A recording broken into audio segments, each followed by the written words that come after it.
O nganong bililhon pod ang pag-ampo nga inigmata nato. Una, syempre magpasalamat ta sa Dios nga another life, another day, bag-ong kinabuhi na usab. Ikaduha, mangayo tagiya niya.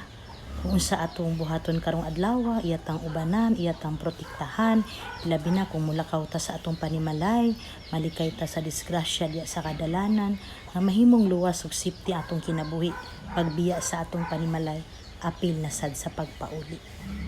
Kay kanagong prayer, burag mo na siya kasabutan ba nga nato between sa Ginoo nga kung di ta magtawag niya, di ta niya panalanginan o di ta niya panalipdan.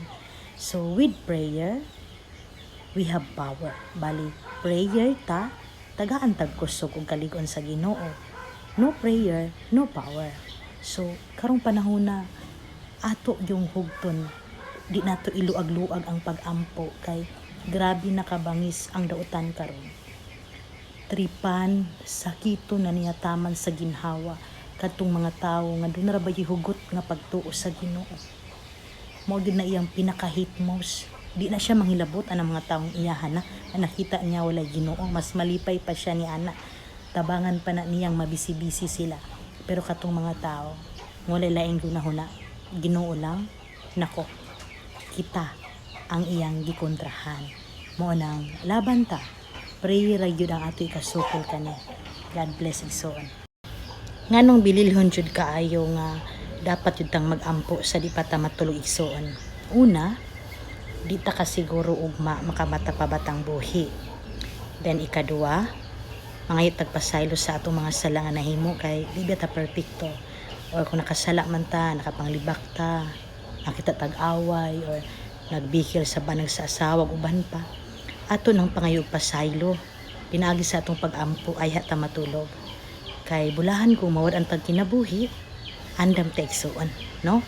Dako ay siyang tabang kay ato pong sala kung sa atong daily prayer, sige tag pangaypasaylo, bali dili pud magpatong-patong ang atong mga sala ba, no? Lahi ra gyud sa mga tawo nga wala gyud pag-ampo ug walay Ginoo. Kay maghimo na sila sala, wala ra sa ilang buot, wala sila paagi unsaon nila paghinulsol ang ilang mga sala, hangtod moabot sa punti nga mudaghan na ang sala. Kabato na tagbalatian, diha na din ang sinugdanan nga ayha pata makaila nga naaday Ginoo nga daho ay tagpagkulang. Muna igsuon, ampo gyud. So ang pag-ampo dako kay siya tabang gyud. Makabenepisyo kanunay ang atong lawas ug kalag niini, especially ang kalag gyud.